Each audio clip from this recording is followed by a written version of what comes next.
Bom dia. A paz. Fala oi. Ó, crianças de férias. Exato. Hoje é segunda-feira, né? O dia tá começando a limpar. Céu azul entre nuvens. Um pouquinho de frio aqui em São Paulo. Um pouquinho, 14 graus mais ou menos. E dando continuidade aqui. Hoje é dia 7 de julho de 2025, né? E nós vamos ler o capítulo 14 do livro de Gênesis, né? Que é quando Abraão liberta Ló. E ele fazendo bagunça. Vamos lá? Vou começar, Isso, João. explica tudo aí. Isso. Nesse tempo, An-Rafael era rei de Sinar. Arioque era rei de Elazar. Kedorlaomer era rei de Elão. E Tidal era rei de Goim.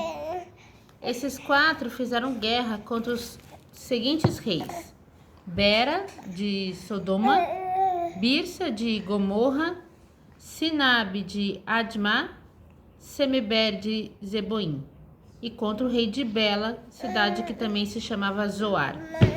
Esses 5 reis juntaram seus exércitos no vale de Sidim, onde fica o Mar Morto. O rei Kedorlaomer os havia dominado por 12 anos, mas no 13º ano eles se revoltaram contra ele. No 14º ano, Kedorlaomer e os seus aliados derrotaram os Refaíns em Asterote Carnaim, os Zuzins em An, os Emins em Savé Kiriataim e os Oreus nas montanhas de Seir, perseguindo-os até Euparã, onde começa o deserto. Então, vamos ver se, né? Depois voltaram até Cádiz, que naquele tempo se chamava Emispat. Eles arrasaram a terra dos amalequitas e derrotaram os amorreus que viviam em Azazão Tamar. Então os reis de Sodoma, de Gomorra, de Admá, de Zeboim e de Bela saíram com seus exércitos para o vale de Sidim a fim de lutar contra os reis de Elão, de Goim, de Sinar e de Elazar. Eram 4 reis contra 5. Acontece que o vale de Sidim era cheio de buracos, em que havia piche. E quando tentaram fugir da batalha, os reis de Sodoma e Gomorra caíram nesses buracos. Mas os outros reis fugiram para as montanhas. Os 4 reis pegaram todo o mantimento e os objetos de valor que havia em Sodoma e Gomorra e foram embora. Ló, o sobrinho de Abrão, vivia em Sodoma e por isso também foi levado como prisioneiro. E levaram também tudo que era dele. Mas um homem escapou e foi contar tudo a Abrão, o hebreu, que morava perto das árvores sagradas que pertenciam a Manre, o amorreu. Manre e seus irmãos Escol e Aner eram aliados de Abrão. Quando Abrão ficou sabendo que seu sobrinho tinha sido levado como prisioneiro, reuniu seus homens treinados para a guerra, todos eles nascidos na sua casa, eram 318 ao todo. E Abrão foi com eles, perseguindo os 4 reis até a cidade de Dan. Ali, Abrão dividiu seus homens em 2 grupos, atacou os inimigos de noite e os derrotou. Ele continuou a persegui-los até Oba, que fica ao norte da cidade de Damasco. Nossa, foi longe. E trouxe de volta tudo o que os inimigos haviam levado. Abrão trouxe também seu sobrinho Ló, e tudo o que era dele, e também as suas mulheres e o resto da sua gente. Depois de haver derrotado Kedorlaomer e os outros reis, Abrão estava voltando para casa quando o rei de Sodoma foi encontrar-se com ele no vale de Savé, também chamado de Vale do Rei. E Melquisedeque, que era rei de Salém, Salém é o mesmo que Jerusalém, e sacerdote do Deus Altíssimo, trouxe pão e vinho. Melquisedeque abençoou Abraão, dizendo: Abraão, seja abençoado pelo Deus Altíssimo, que criou o céu e a terra. Seja louvado o Deus Altíssimo, que entregou os inimigos de você nas suas mãos.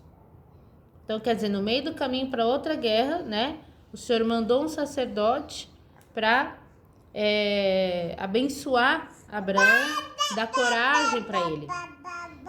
Aí Abraão deu a Melquisedeque a 10ª parte de tudo que havia trazido de volta.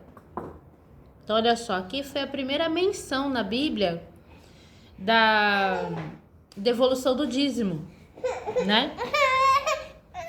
E por que eu falo... Ixi, vem cá, filha, senta aqui com a mamãe. Por favor. Por que eu falo devolução? Porque nada é nosso, tudo é de Deus, né? Então, se Deus permitiu que ele tivesse vitória onde ele foi para, né, resgatar tudo que ele resgatou, ele está dando a 10ª parte daquilo, devolvendo para Deus, porque Melquisedeque ali era um representante do Senhor, né? Os sacerdotes tinham essa função, ok? E os sacerdotes, eles viviam exclusivamente, né, dos dízimos. Então, depois o rei de Sodoma disse a Abrão: fique com as coisas e me devolva somente as pessoas, né?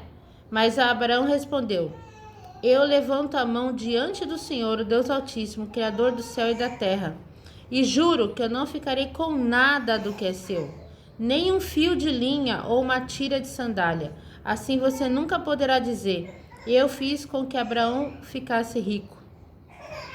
Eu não quero nada para mim, a não ser a comida que os meus empregados comeram. Mas os meus aliados, Aner, Escol e Manre, podem ficar com a parte deles, né? Então, Abraão já também indicava ali bastante dignidade, né, perante a guerra, assim como lá na frente a gente vê a postura de Davi. Então, esse é o capítulo que fala sobre o resgate, né, de Ló e da sua família. Essa parte importante sobre a 10ª parte que Abraão libera para Melquisedeque como devolução, né, do que ele, de parte do que ele conquistou, graças a Deus, né, porque ele foi abençoado.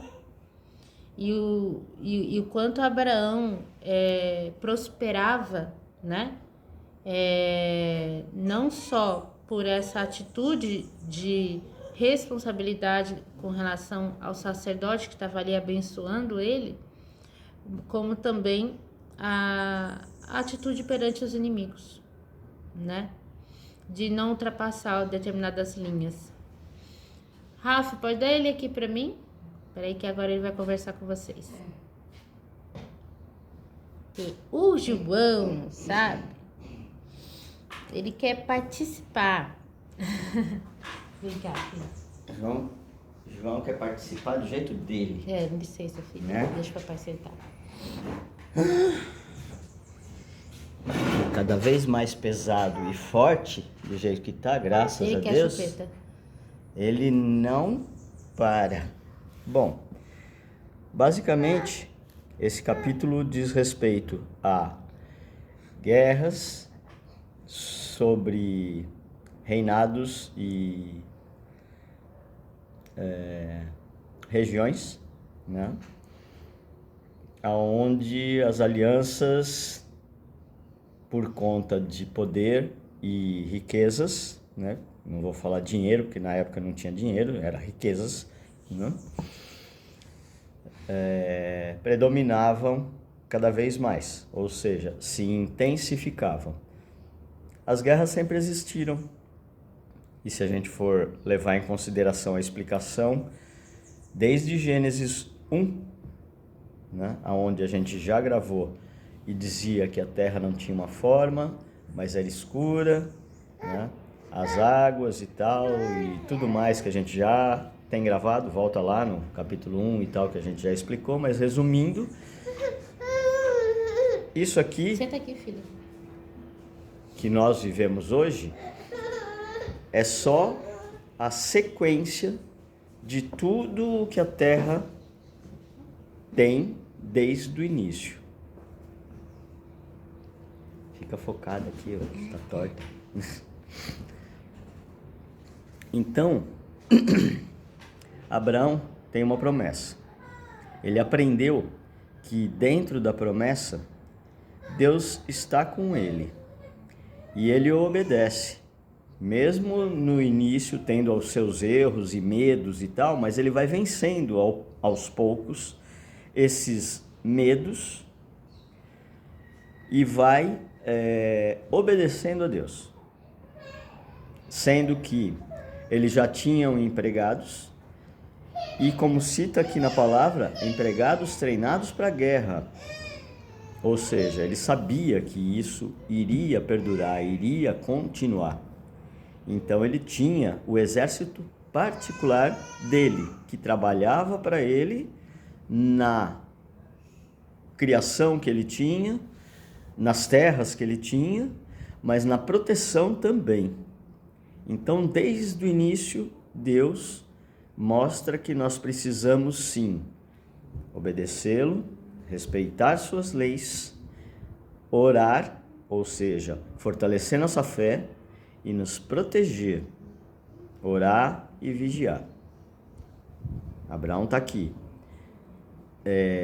mostrando na prática o que é isso e defendendo os seus, porque mesmo Ló e ele tendo se separado, e ele falou, vá para o lado, eu vou para o outro, né?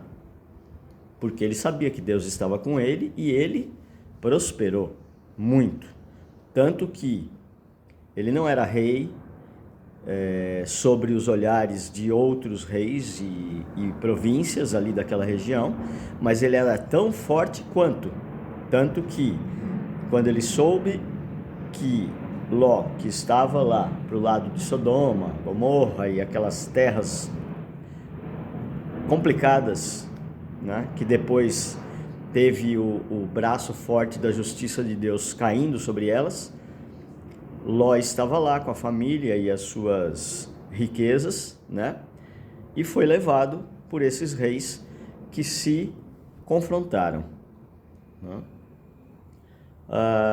Ele vai atrás e vence 3 ou 4 reis, né? Eu escutei, mas escutei pouco aqui, que fugiram com as pessoas e os pertences que eles conseguiram saquear da região.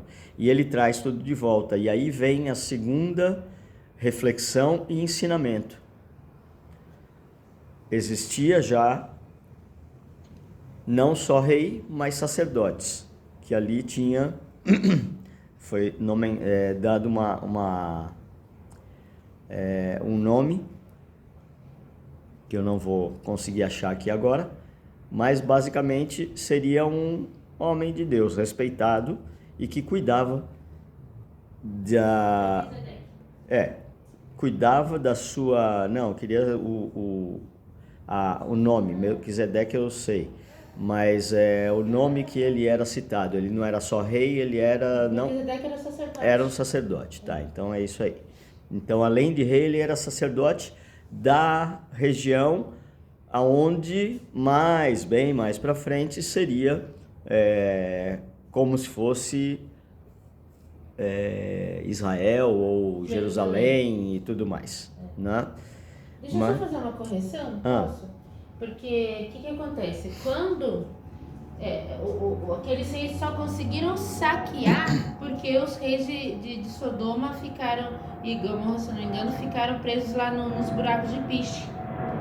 E aí, quando Abraão volta com as coisas que foram recuperadas, um desses reis aqui vira para ele e fala, não precisa me devolver tudo não, só as pessoas já tá bom. E aí é que Abraão fala, não quero nada, para que ninguém diga que eu fiquei rico por sua causa, entendeu? E esse rei, ele não era um inimigo de Abraão, não, pelo contrário. Então eu errei. Ele Só era o rei da região que Ló morava. E a única coisa que Abraão queria com isso era o sobrinho dele bem. Ele não queria pegar nada de ninguém, né? Então só essa correção. Na verdade eu ia chegar nesse que é o terceiro ponto, né? Tá. O segundo ponto é, quando ele volta com tudo recuperado, e aí, sim, tá lá o rei de Sodoma, junto com Melquisedeque e tudo mais. Melquisedeque era um outro rei e sacerdote, né? E ele abençoa a bravura de Abraão e dos seus homens, né? E abençoa em nome de Deus, o Deus Altíssimo.